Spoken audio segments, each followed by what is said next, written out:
Good afternoon, Jan. Good morning, Michael. Yeah, how So, have you been? how is life? Oh, quite busy, quite busy. Yeah, um, yeah, all sorts of things happening. I mean, I'm back from the trips to Minneapolis and all that. So at least that part of my busy life is done. But Hmm? yeah, other things just pick it up, and take over.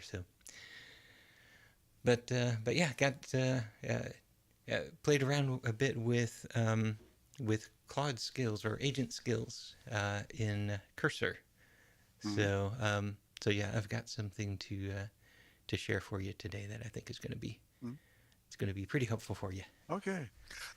I saw a message coming in um, that Michael released a new course, Oh yes, Advanced I AI Assisted Development. I didn't knew yes, you knew something about that. yeah, So new course on Pluralsight.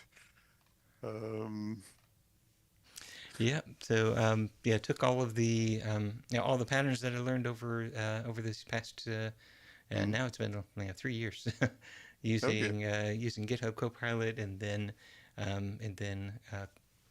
it used to be called Claude Dev, and then it changed to Klein, and then it was forked and became RuCode, and then that was forked and became Kilo Code. Um, Hmm? yeah, and um, yeah, all using all of those tools and figuring out the best practices. Hmm? So yeah, put that all together in this course, which I find is I was able to to really emphasize the human side of AI assisted Okay. development. So that was something I felt really important to to bring out in the course, is that Hmm? um, these are tools. You often hear people say, treat it like a junior developer. That's just bad advice. Yeah, don't treat it like any kind of person at all. Hmm? It's not a person; it's a tool.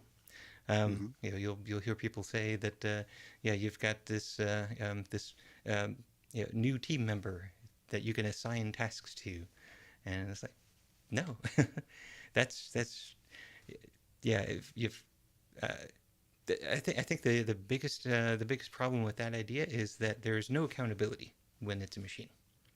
Hmm? When it's a human, you can hold them accountable. You Yeah. can when you talk to them, they actually learn. But Yeah. yeah, you have a conversation with the AI and say, oh, you got this wrong. Oh, yeah, you're absolutely right, and I won't make that mistake again. But then you're going to Hmm? drop that context and you're going to start a new one. It won't even remember that it made a mistake. So there are other ways to deal with that, and one of those is skills. Um, but yeah, treating it like a person, you're not going to get good Hmm? results. I haven't watched the course yet, but that's on my agenda for this week.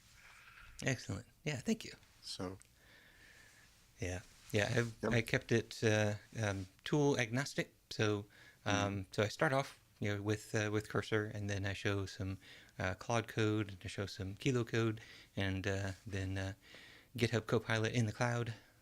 So mm, you know, show all these tools, but they all implement certain patterns in different ways. mm. And more, they're getting to where they implement those certain patterns all in the same way. So we're starting to see a little bit of convergence, mostly driven by Anthropic. Mm. They published the MCP specification that everybody's using, Yeah. and they recently published the agent skills specification that now everyone's starting to adopt. Mm. It's good to see a lot of innovation and at the same time that the platform go a little bit to the same way of working. Mm-hmm. Um, Yeah, yeah, I'm pretty excited about it. Yeah, okay.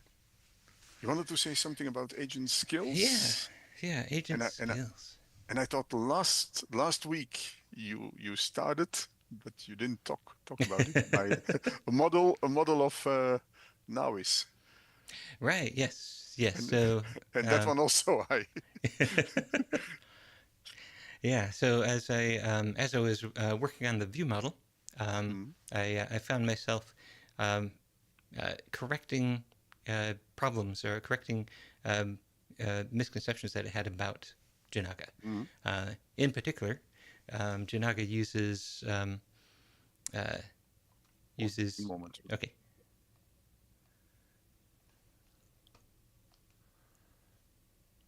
I'm too late, so they have to wait. Okay. Sorry for that. All right. Well, I will do that share. Um, yeah, we will. I'm hoping that that I can get our faces on the screen too. Yeah, let me see if I can do this. Okay. So you might not be able to see the faces that I've added to the screen, but they are now in the video. Okay, so everyone can see what we're talking about. Okay, so I started on this path of creating a view model in in Polyglot notebooks, or Polyglot notebooks. That's what we're still calling them. And so it's not adding the. Yeah, it's not. Oh, okay. It was just taking a little bit. All right. Let me just make sure that I've got the latest on this machine, because connection refused. Why would the connection be refused?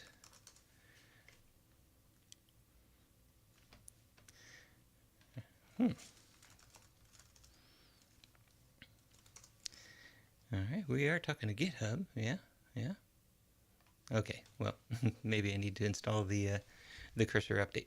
But yeah, let me while cursor updates. So I was working in notebooks on the view model, and I found that I needed to correct assumptions that Cursor was making with respect to how to use Janaga in a view model and how to use Assisticant.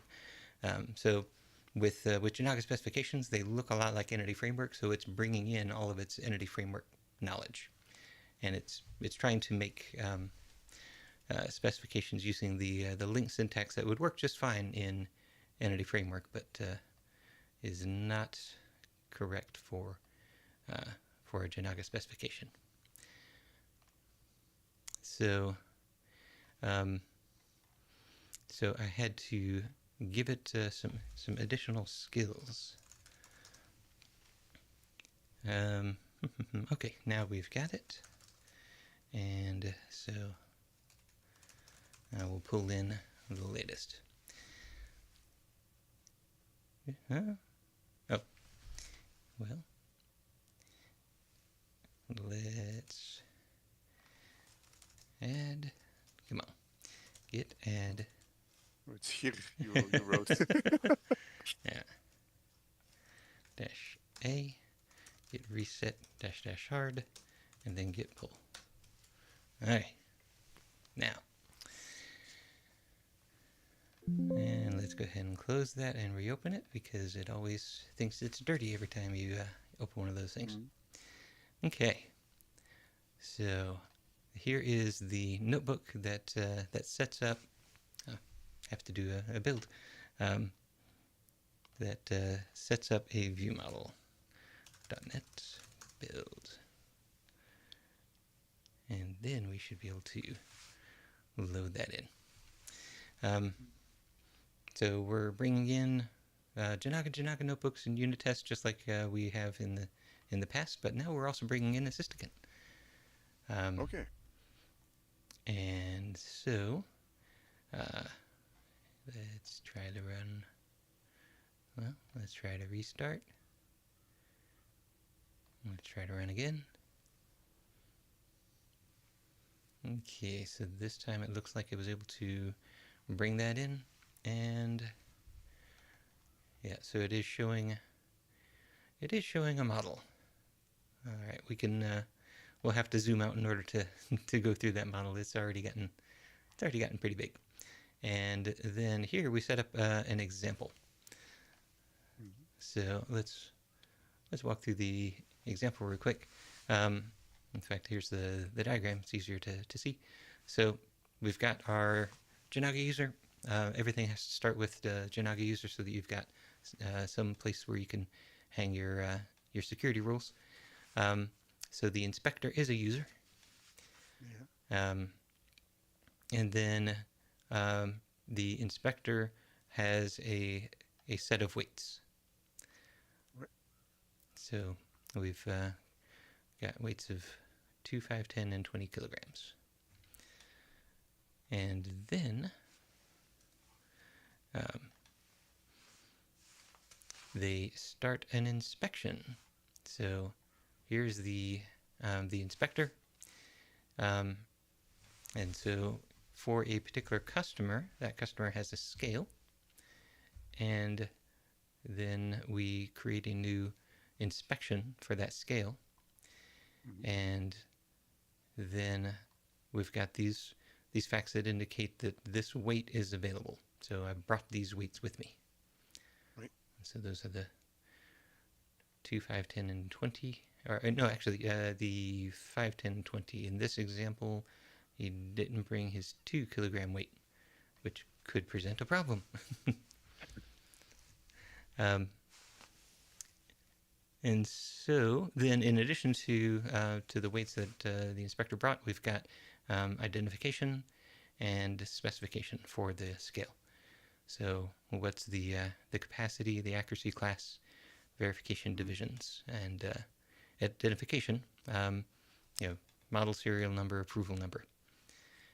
And these are all bits of information that I was able to glean from pointing cursor at the VB code and saying, extract a data model, and it was even able to to translate some of the things to English. So I was able to put together, okay, now describe the process of performing an inspection, and it came up with a process. I don't know if it's right, but yeah, this information came out of that. And then we create a view model. And now that we've got that view model, we can take a look at the mandatory test points. And for this scenario that I set up here, it came up with these 3 mandatory test points. Minimum, 50%, and maximum. Which, yeah, that does not look right. Oh, actually, yeah, in the scenario I set up, I said 1,000 is the minimum. Let's set that to something a bit more realistic. So let's set that to 100. And now our specification says 100 up to 2,000. And then when I regenerate the view model, now I've got 100, 1,000, 2,000 as my mandatory test points.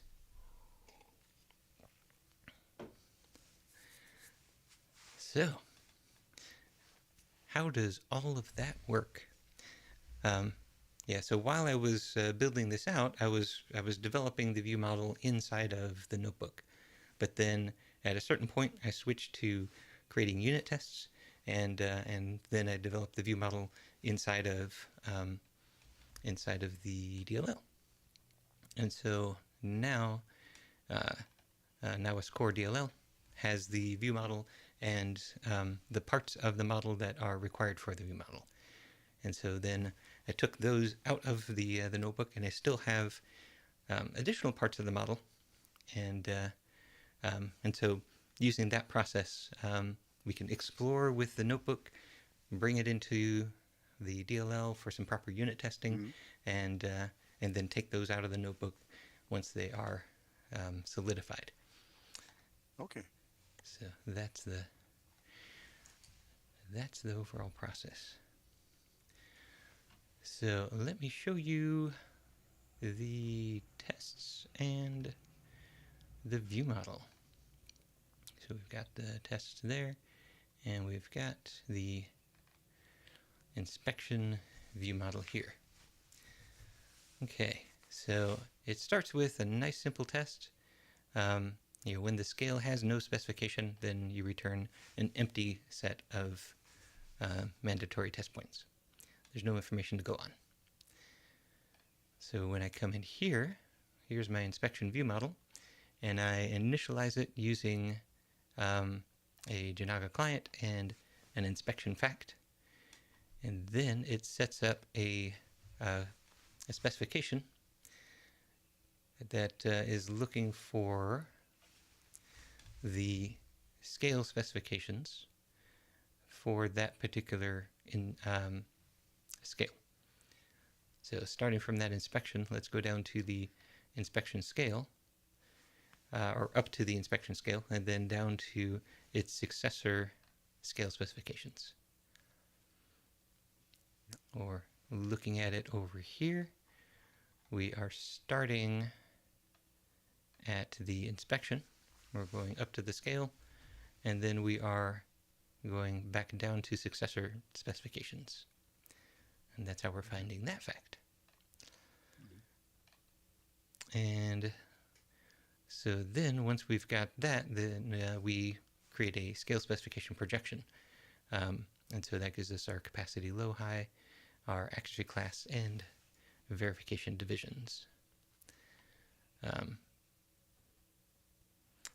So then we take that and we set up a watch, and then every time we get one of those projections, we add it to this scale specifications collection.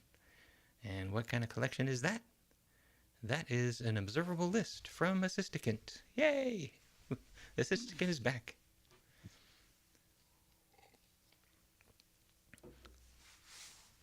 So we are bringing that in, and then we have a computed list of mandatory test points.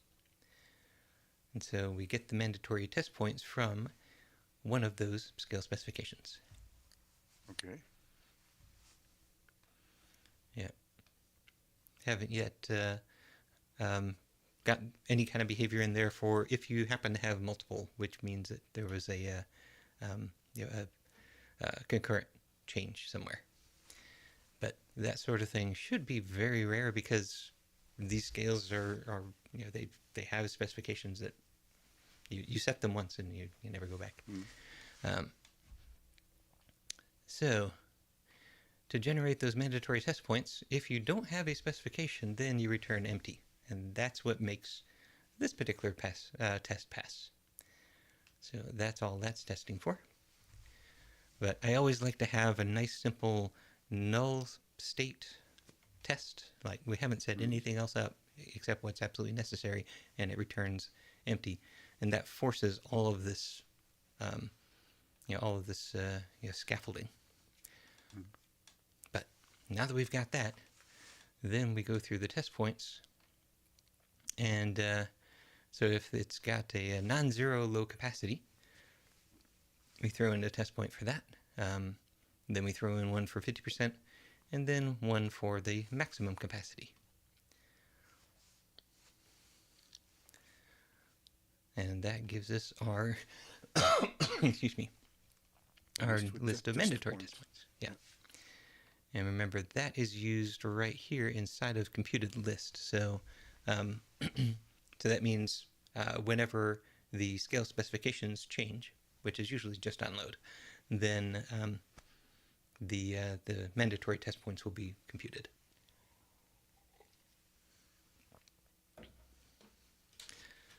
So that's the general pattern of how we put all this together. So yeah, I'll pause there, and then we can come back and actually add a new test to this, because we just saw something that is bad behavior, and I want to make sure that we write a test to eliminate that bad behavior.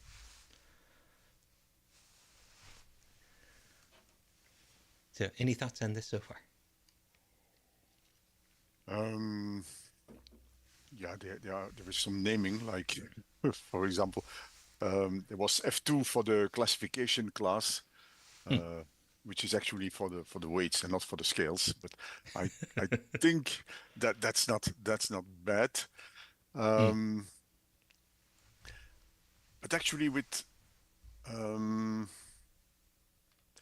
using Assisticant here, Mm-hmm. what do we exactly want to obtain from Assisticant? Yeah. So at this point, it's not doing much for us. But as we add more complex logic, then it'll get easier to express using Assisticant than without it. So the next thing that I think will make it a little bit more complex is when the inspector can add their own test points. So then you'll want to have a merge of the mandatory test points and the ones that the inspector added.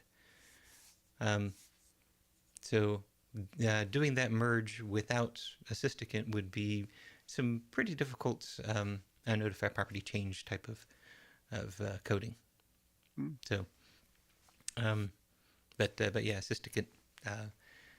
What's happening behind computed list right here is it's doing the object recycling pattern. So it's checking to see if we already have this mandatory test point. So if this record already exists, then it's using the existing one, which then means that that we could put dependent properties on that record, and it'll say, oh, those don't need to be recomputed. So yeah, what would turn into a big algorithm of if it's from this side, then insert it. If it's from that side, insert it. Becomes a dot union and dot sort. Okay. So Now, one of the things that we should not have here. Imagine that two people would start working on the same inspection at the same time, so two devices, that the user interfaces adapt. yeah. So, in fact, as we said last time, there is only one version of the report, and that will be decided by the server that distributes the report and that attributes a report number.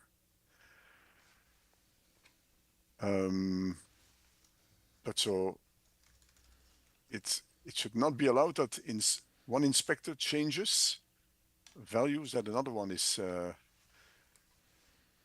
inspecting at that moment.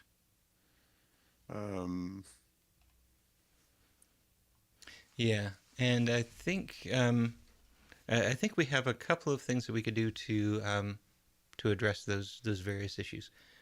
Because, as you said last time, that's also in conflict with the device going down, and the inspector picks up a new device and wants to continue their work. So the first thing is that the user is at the root of the model. So if it's truly two different inspectors, then you've got two different user facts, and so that means the inspector is different, which means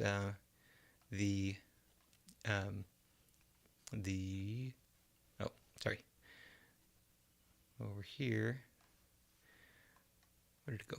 Where's my scroll bar? There's the scroll bar. Okay. The inspector is different, which means the customer is different, and the scale is different, and the inspection is different. So it's a completely different branch.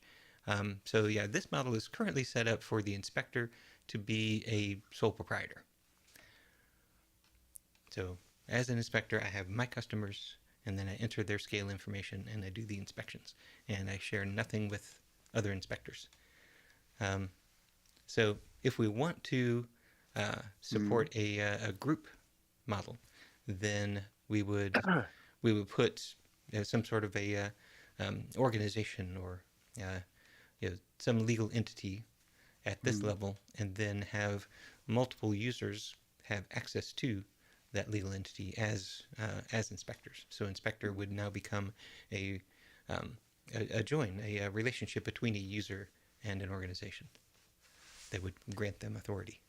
Yeah. Because actually what has to be synchronized um, and participated by all the inspectors are the scales and the customers. But so here it will be the report data. This model, I assume.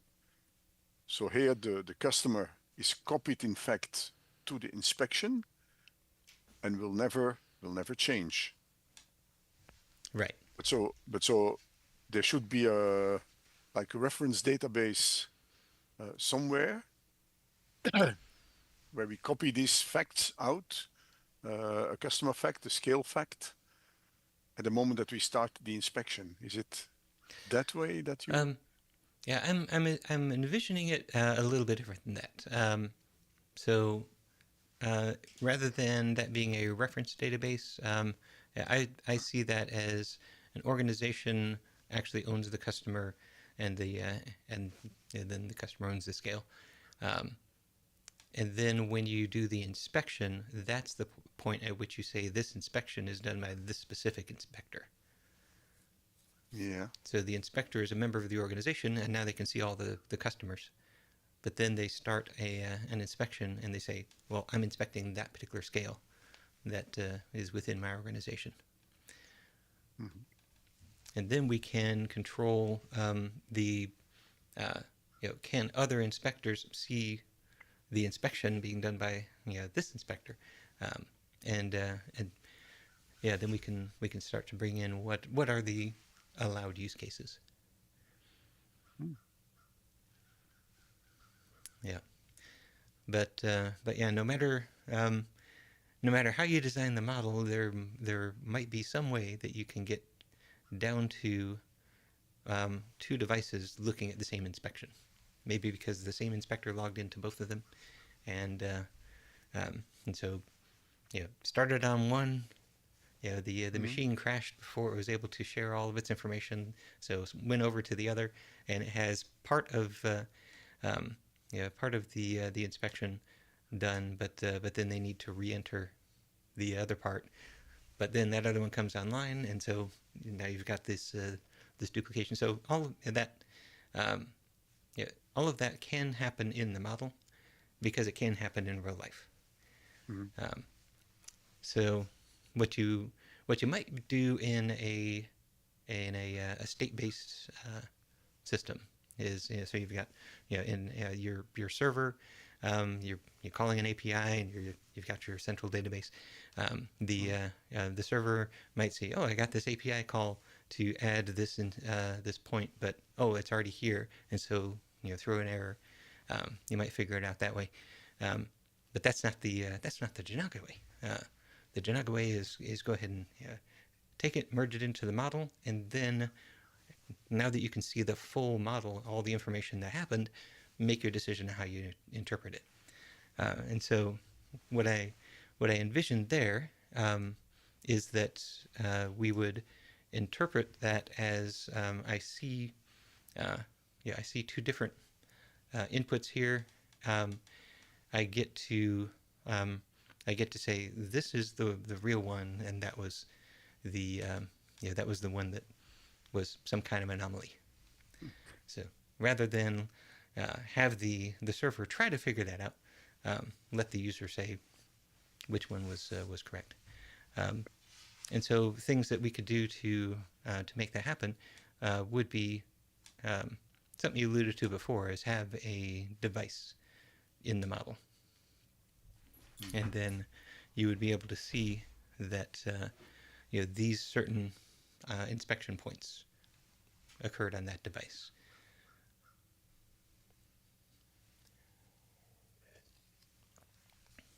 But I think those kinds of things are things that we can we can actually walk through some behavior and see what it does, and then say, no, we want to enforce this or that, and and then add that,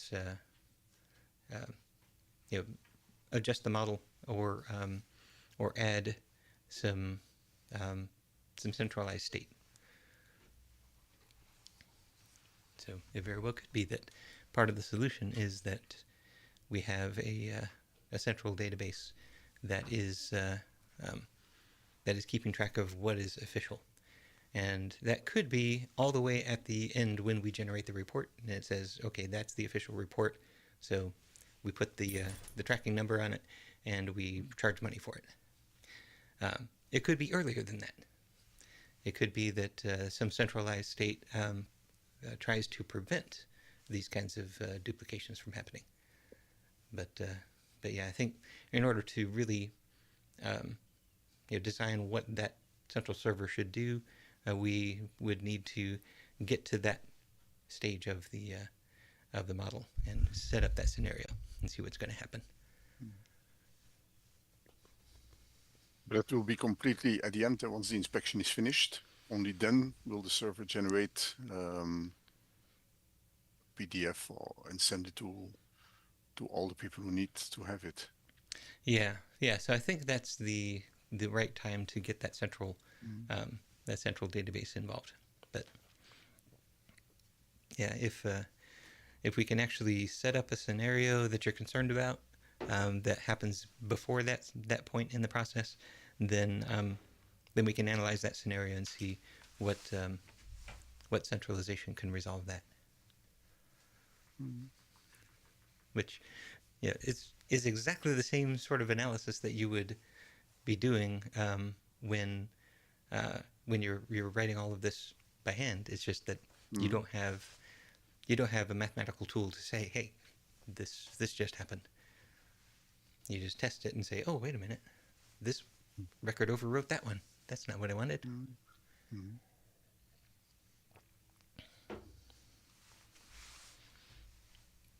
So that is the pattern that we are seeing there. So what I would like to do, let's go ahead and restart that, shut that down. And now I want to, well, actually, let me open it back up again real quick so that we can see what the issue is that I want to address. So initially I had 1,000 in here. So let's put that back to 1,000 and then run all. And so we see here's our, hasn't gotten down that point yet. There it comes. All right, there's our 1,000. And then we have target weight 1,000, 1,000 for 2 different points. Or even worse, we can do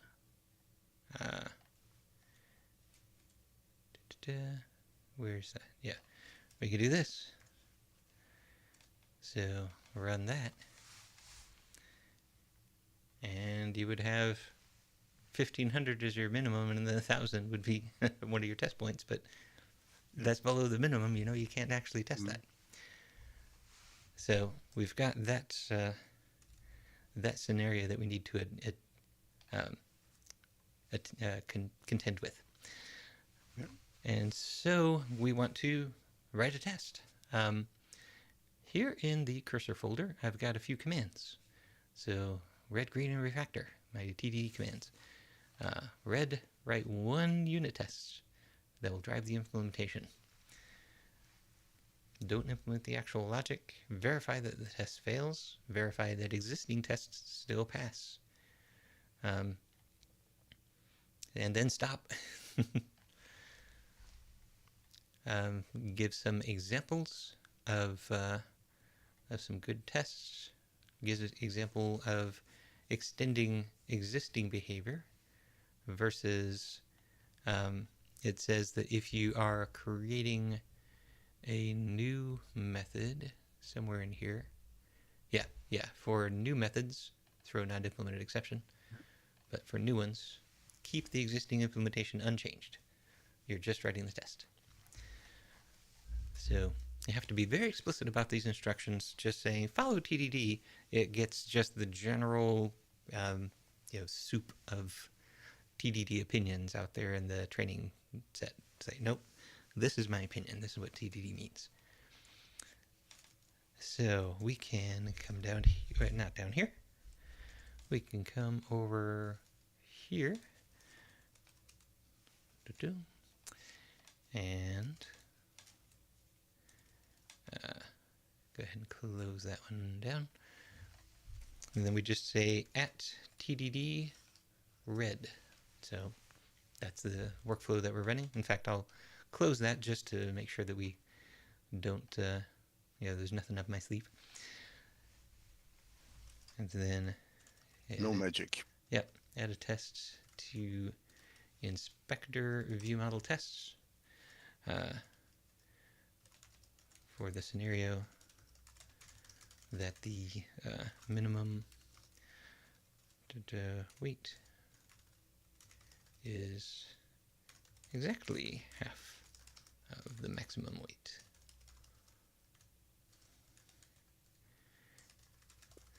Expect only 2 mandatory test points.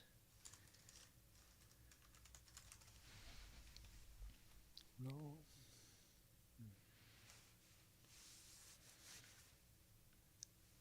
So that should set up that scenario, and then also set up the assertion that we just get 2. Just the, in fact, I'll be explicit here: the minimum and the maximum. So in that scenario, we skip the one that says 50%, and we just say minimum. Yeah. Okay, so we'll let that run.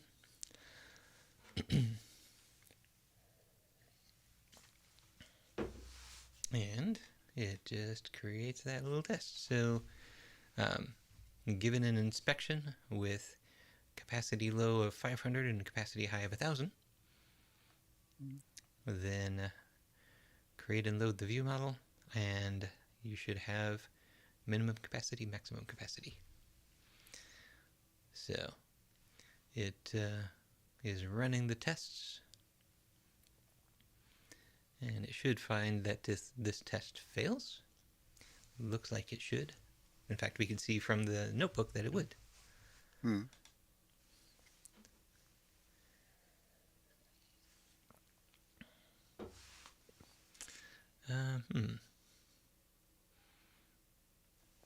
Okay, I think, yeah. It says build failed. Let me go ahead and pause that and restart cursor, because I might have forgotten to hit reload, and so the Polyglot notebook runtime was holding open the DLL. So that might be why it fails to build. Cursor takes a long time to start, doesn't it? They've got this this huge local database, probably SQLite database, that they're loading all of your sessions from. Okay. So try building again.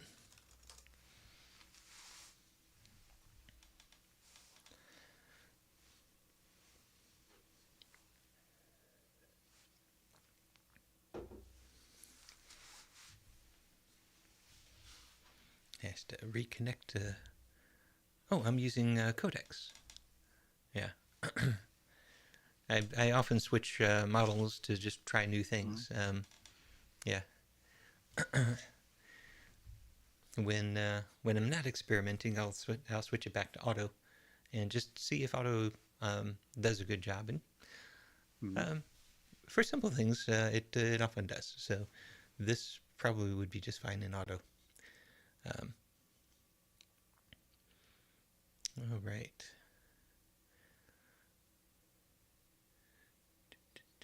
So build succeeded. All right. Yeah, it's reporting that Assistikent was built for an earlier version of .NET. It's still working. But it's still working, yeah. In fact, I think Assistikent is still a well, wait a minute. The standard .NET standard, yeah. um, yeah. Anyway, leave it here. To rerun the targeted test again, or leave it here. Oh wait. Okay, so run the test.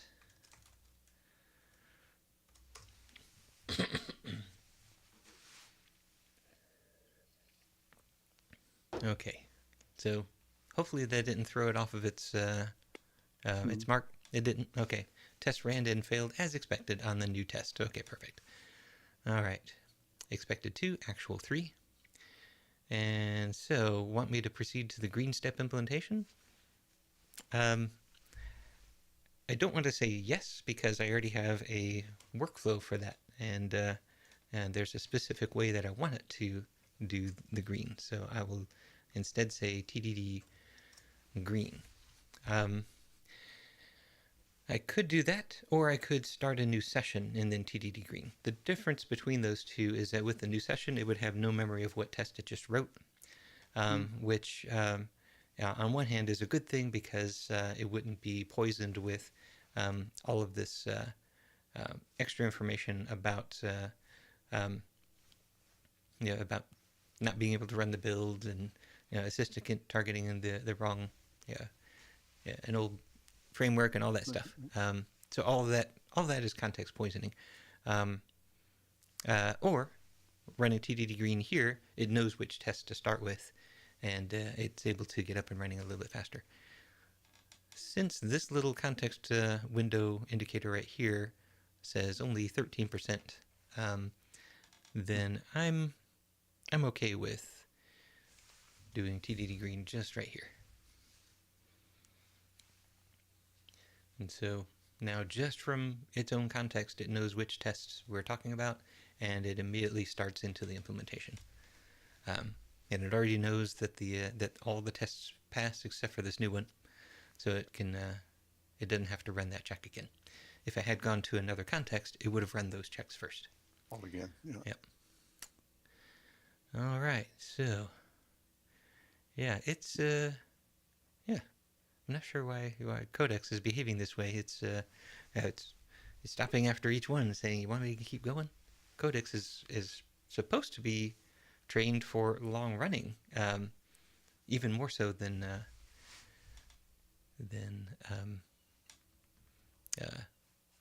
Sonnet. So anyway, yeah, let's go ahead and let it run the full test suite.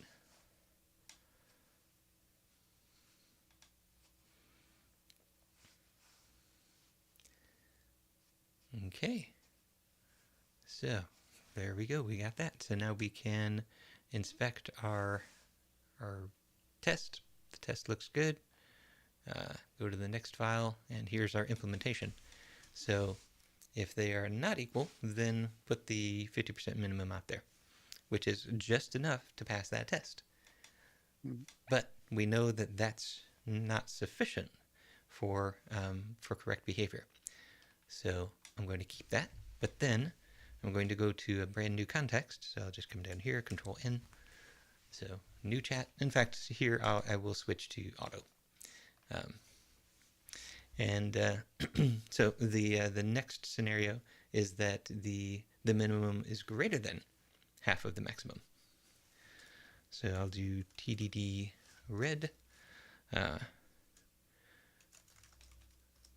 In fact, I don't even need to say write a test because that's already part of TDD red. I will be as concise as possible. If the is greater than half the maximum. So it knows about failing unit tests, and it knows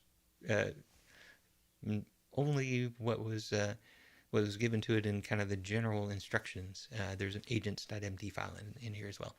But it doesn't know what I'm talking about when I say a minimum greater than half the maximum. So it says, oh, let me try to understand the context. So let me take a look at the view model, look at the tests. Okay, now I think I understand what it means by minimum less than half the maximum.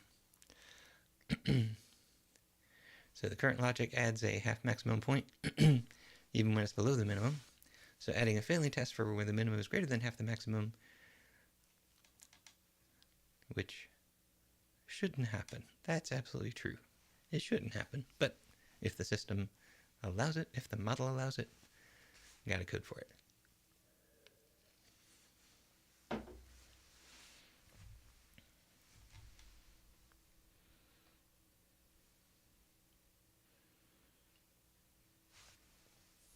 Okay, so it fails as expected.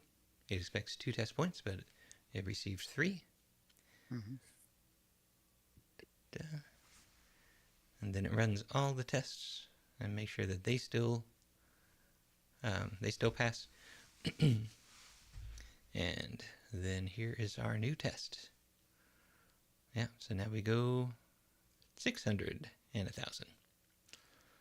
Yeah, I like that one. And so we will do TDD. Actually, let's go ahead and see what the behavior is when we have a brand new context. TDD green, and just go.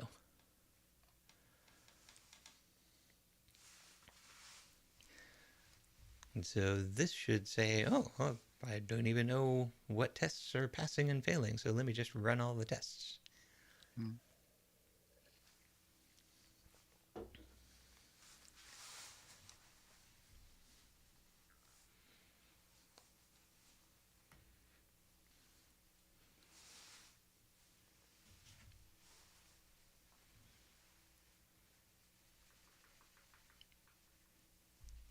There we go. Run the tests.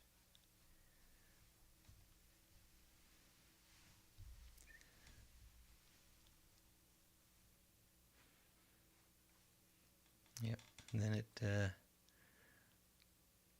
has to change its run command so that it can see the results. I might want to update the rule so that it can do that correctly the first time.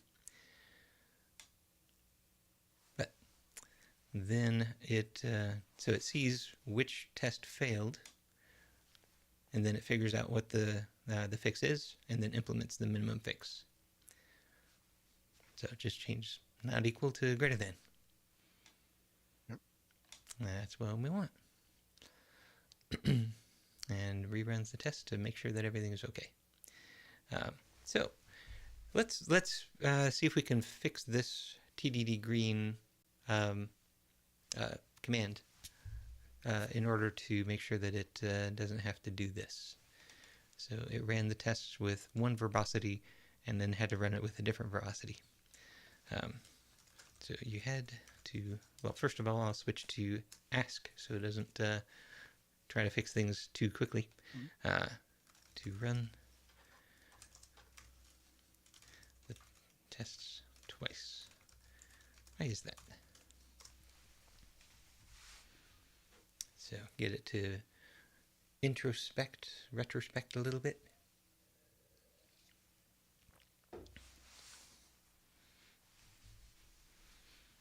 Which is why it's important to do this in the same context so it can see that history. Yeah. And I ran the test twice, first to see which were failing, and then again to verify the fix. So not the one I was thinking about. So I am going to change my prompt so that this response isn't poisoning the context anymore, because it focused on the wrong thing.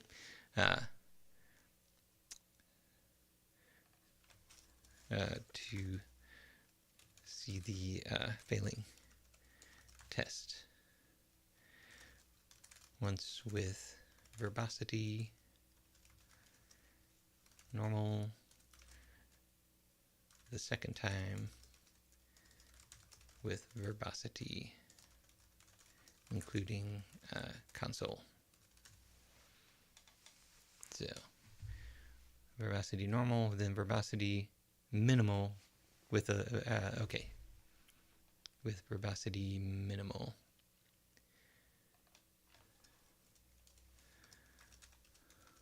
And including console. Okay. So that should point it to the ones that I'm thinking about. Mhm.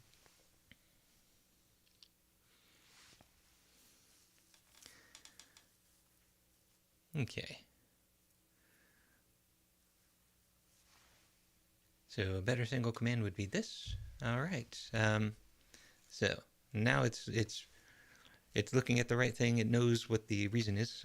So what change can we make to TDD green to help next time?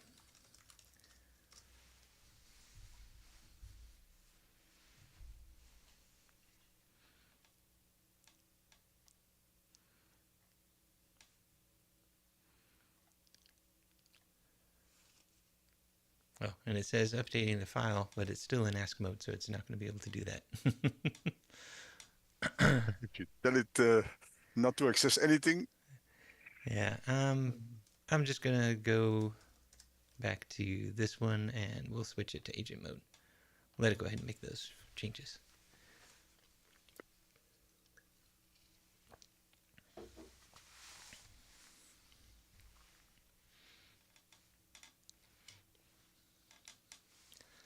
Okay, so guidance on verbosity minimal. So that's where we have that. Yeah, TDD green's a really short one. Implement minimal code under tests, verify the test passes, and then stop. So I will take that, but then I will also say, is there similar guidance?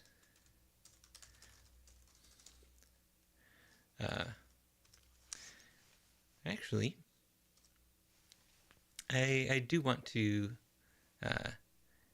change this up. Rather than changing TDD green, I was about to say, can we change TDD red as well? But then I realized refactor also runs tests. So we're adding all of this information to each of the different commands. How about, let me undo that. So it reverts the change, and it also gets me back here, so I can drop that context and start here. What I want to do is create a skill for running unit tests.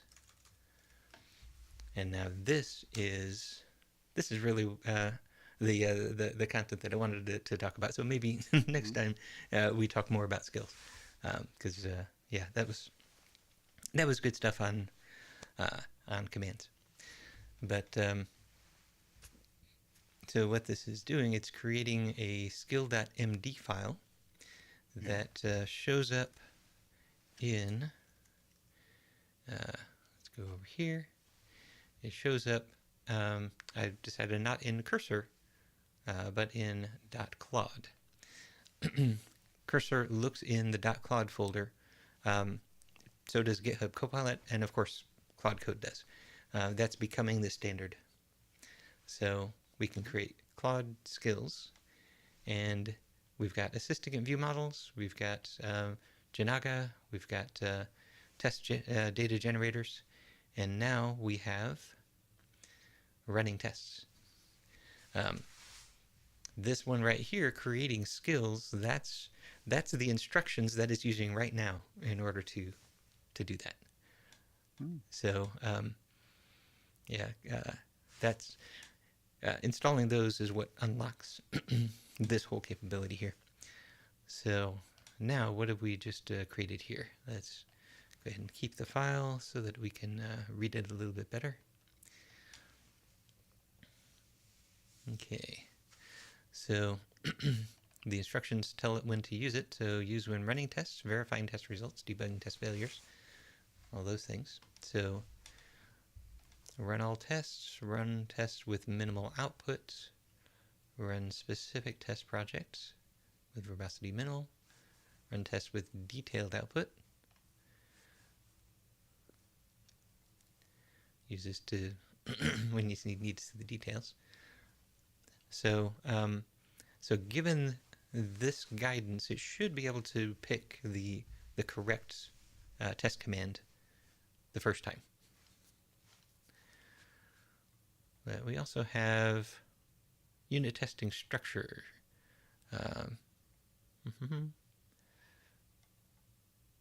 And some of this is duplicated. So I'm just going to say remove the guidance that is duplicated in other skills, such as, and I'll even point it straight at the one I'm talking about.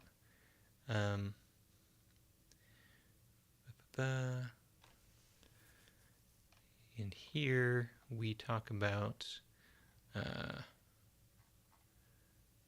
well,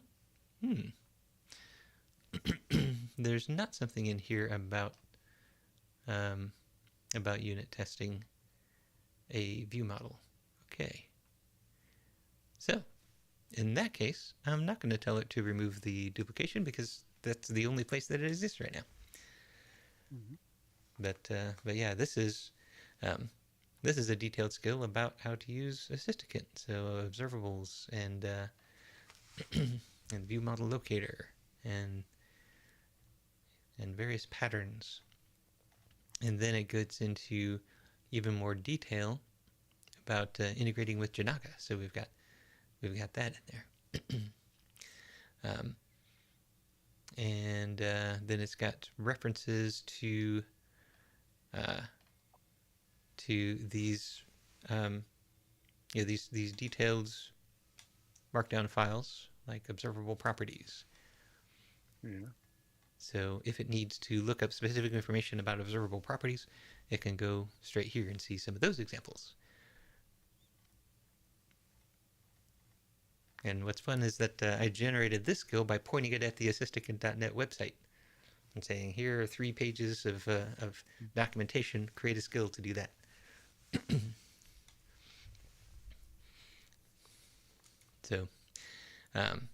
So now that it has that running tests skill, it should avoid that little that little double tap, and in fact it should have better better test behavior.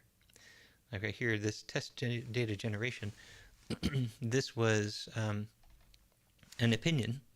So I've got an opinion how I like to see my tests set up their data, so that you can say things like, let's go back to,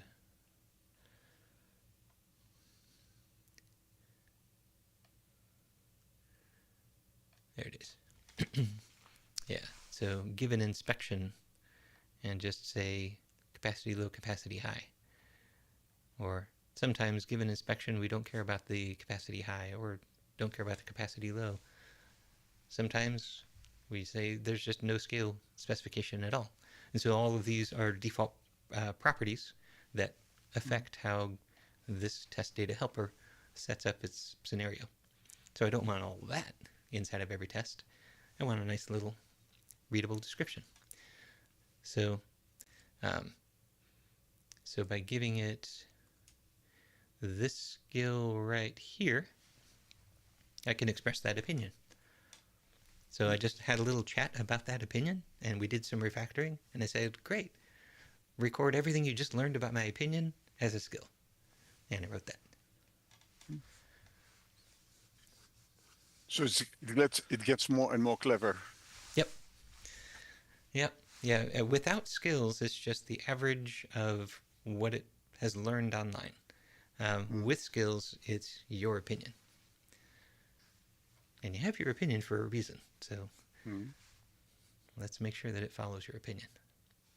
Okay. So in that way, you can really adapt the tool to your needs.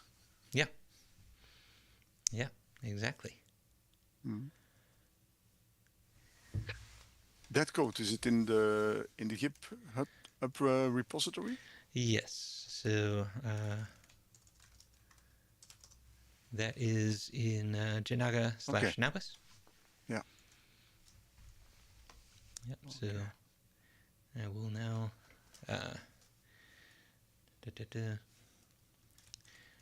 and logic for minimum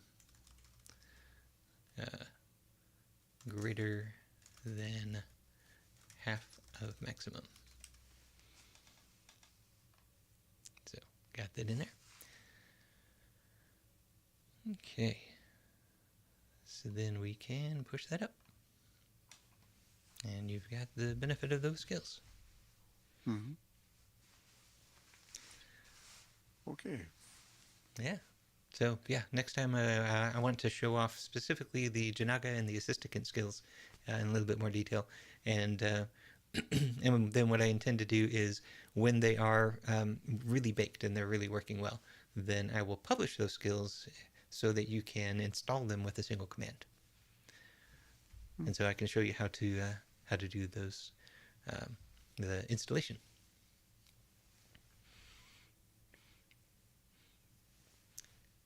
But So, in fact, all that is counted in the context of the tool. correct. Yes. Yeah. And that's the overarching pattern, is that all of this is how you get information into the tool's context. So. But Yeah. but there you have to be careful that you don't go over the context. Yes.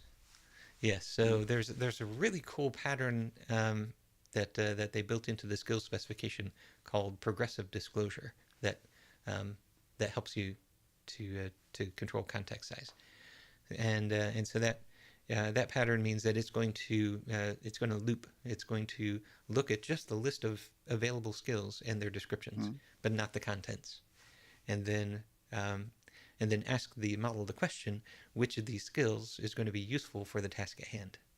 And then the model responds, oh, that one and that one. And then it says, all right, then we load it in the contents, but just the skills.md, not the references, and load those in, and then say, okay, here are your skills. Which of these references are going to be valuable for the task at hand? Oh, these couple of references. Oh, okay, now load the skills and the references into context, and now it's as long as you keep your skills small and your references focused, then that's going to be just the right information in your context window. And your descriptions have to be good too. Okay, it's really, you really need to learn how to use these tools. Yes. Yep. Need your skills. I watched your video on Pluralsight. I think that will already be a good introduction to start with. Yep, that definitely is a good start. Yeah, and in that video I don't go into publishing skills for other people to use. So that's the next thing, because Janaga's a library, the Assisticant's a library. I want people to just install them and get my opinions on how to use those particular libraries. If they don't like those opinions, then they can go into the skill and change them. And I've got their own opinions. But I found specifically with Janaga, if you start it, you don't have an opinion. It's just like, where's this? What's this crazy entity framework looking thing? And then you start using it the way that you would typically use entity framework. I'm just going to do .query and pull information in. It's like, no, there's .watch. So you need to start with my opinion on how it's supposed to be used in order to really see why it's built the way it is. And then you can evolve your own opinion. All right. So then, looking forward to that for next time. Yeah, that should be fun. Okay, I'm gonna call back to that customer that was trying to reach me meanwhile. Very good. All right, well, have a great Next day. Thursday? Next Thursday. Okay, See you then. thank you very much, Michael. See Thank you you. then. Bye-bye. Bye.